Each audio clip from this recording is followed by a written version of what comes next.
Materials World Modules uses materials science to supplement science and technology teaching in the classroom.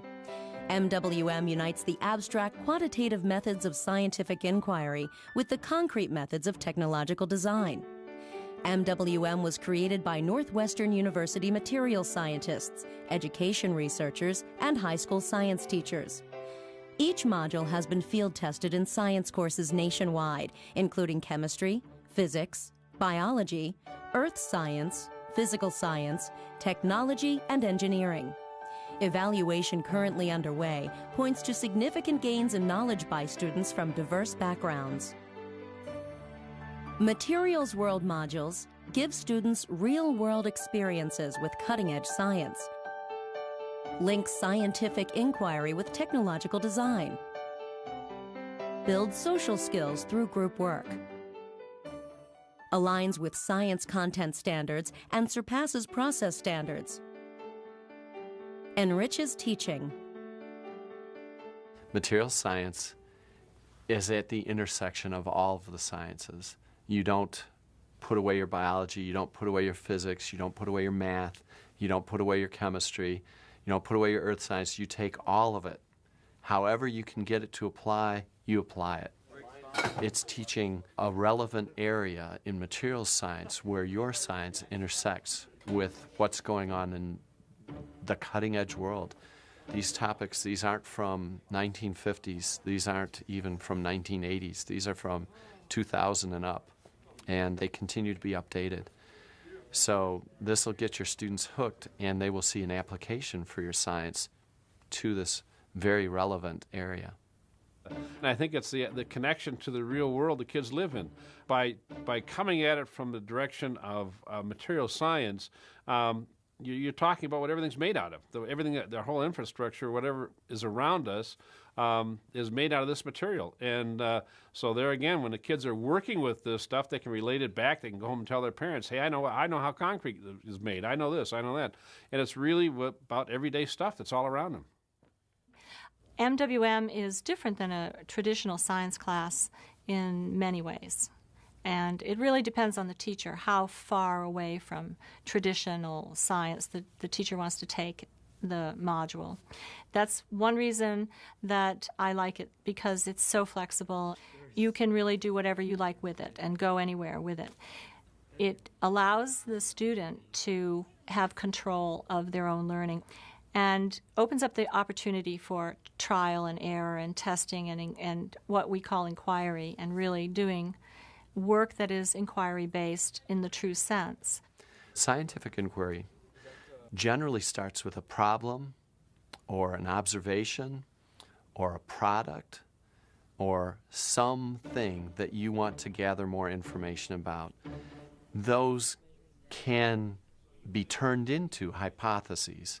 A hypothesis is a prediction, and that's where our experimentation comes in. So then you've got to lay out your experiment so that it does test this prediction.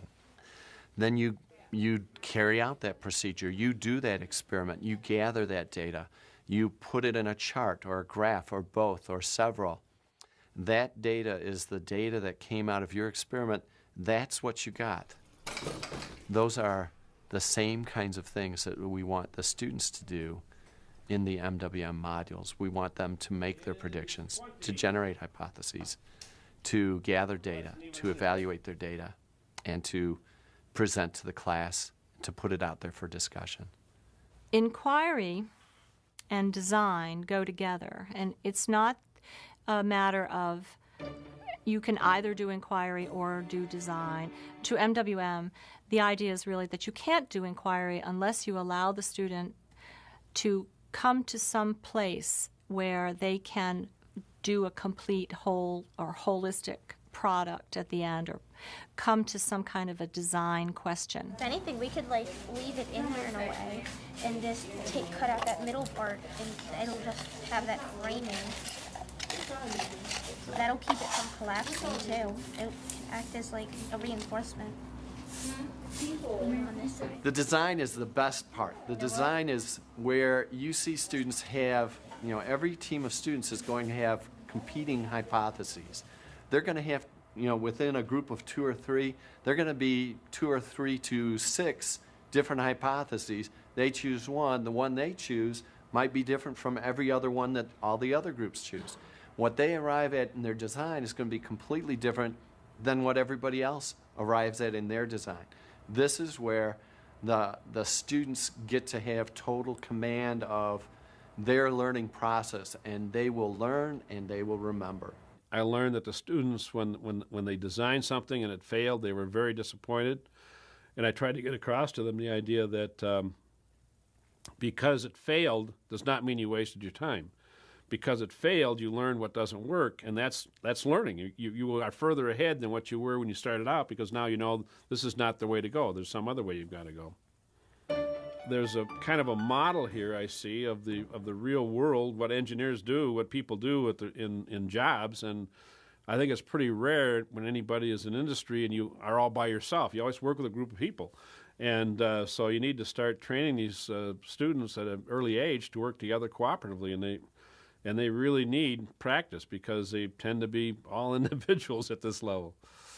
I try to stress to the students that in the real world, you have to work with people. There are very few jobs where you sit in a little cubicle all by yourself all day, every day, and don't interact with anybody, and you just turn in your stuff. And kind of like what school is. That in the real world, you collaborate and you work. You have to work with other people. And I try to give them some leeway in how they set up their groups. There are some groups where they naturally fall into roles. One person will kind of be the director, and one person will tend to record things. So you have groups like that, but you also have other groups where everybody's trying to do everything at once. It's just kind of interesting to see how they sort it out.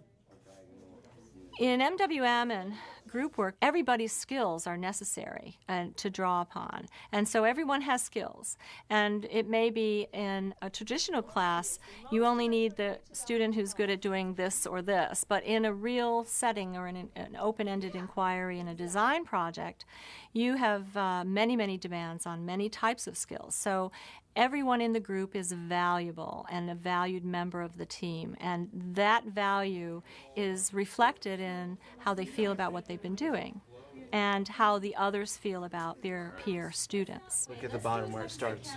So yours is at like 5.5. Okay. I think one of the keys to implementing MWM into a regular science curriculum would be good planning.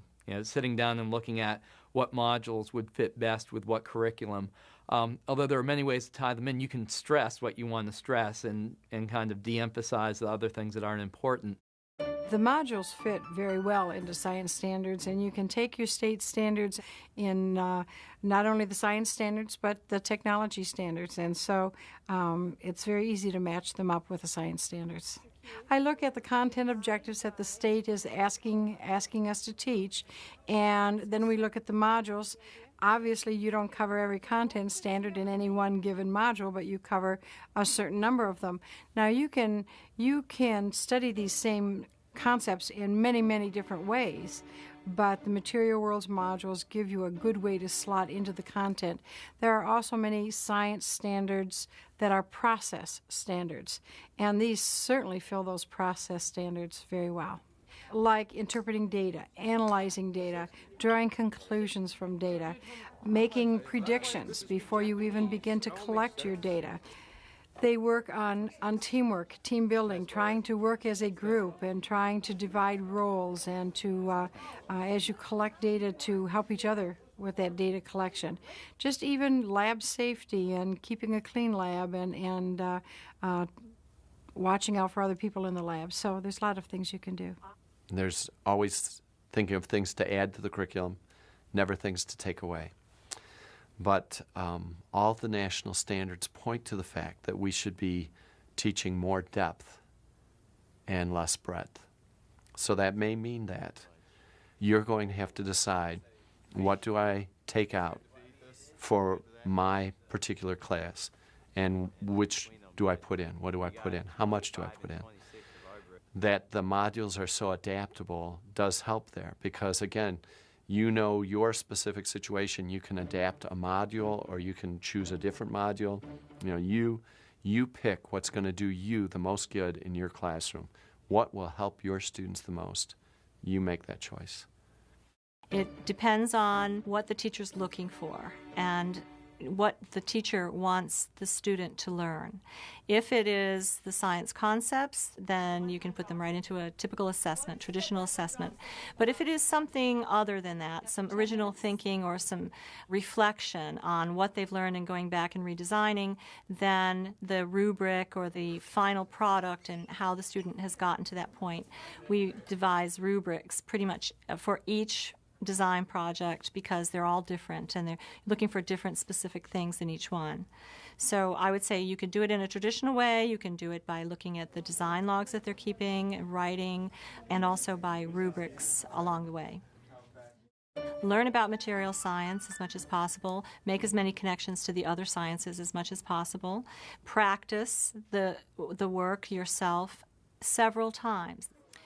Going through the modules is the most important thing to do, and not even just once, many times or several times, and with other people. So it's nice to have a team working on it together. And if you can get a team of 3 people together or more and go through the module, talk about different things, come up with different ideas together and do some brainstorming with a group of people, that's probably the most efficient way, effective way to learn it.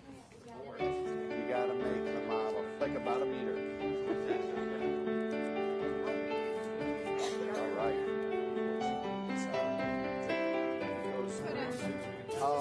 No, I thought we'd hold it at the end. Oh, we forgot about that part. So where have you got it on the end? Where is it underneath your fingers? It's nice and flexible. Look, remember you were talking Are you writing down what you test?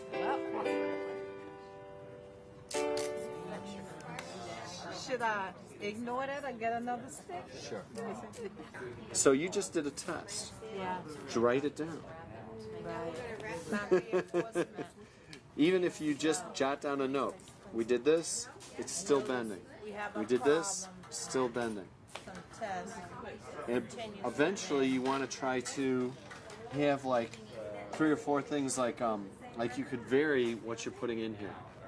We tried this, we tried this, 3 things, or 4 things, or 5 things. And then you could report to the class. And they're going to learn from what you did, and the other, you're going to learn from what they did. You know, it works both ways. I wouldn't take this apart. I would work with what you got here. So let's extend it back over the crim. It's a lot of fun when you watch them go through the different modules to see, as they're sitting in their little groups working, they just start naturally using some of the vocabulary that you're introducing because they're getting, it's not just a vocabulary with a definition that is just kind of out there that you memorize. You have a real solid working visual definition of what some of these terms are. And it really it's almost intuitive to them. They don't really, and it's funny because the students don't even realize they're doing it. And they're like, oh, this is really easy. But they're sitting there talking about using all these terms that they would have said, huh, if you had said them to them before. I was quite surprised because there are some days when you think like these kids are not really that much into this and they just don't seem to be that excited about it. But you know what? When they were doing their presentations, I looked over their shoulders and they were writing back, they're writing in their presentations, making slides, talking about all 3 modules we did. Well, they're going back 2 weeks ago talking about composites. And they're writing what they learned about composites. They don't have any notes around. They're just writing, you know, what they know about composites. And it was like our teaching objectives. They're right there in a row. I'm like, whoa, this is pretty neat, you know.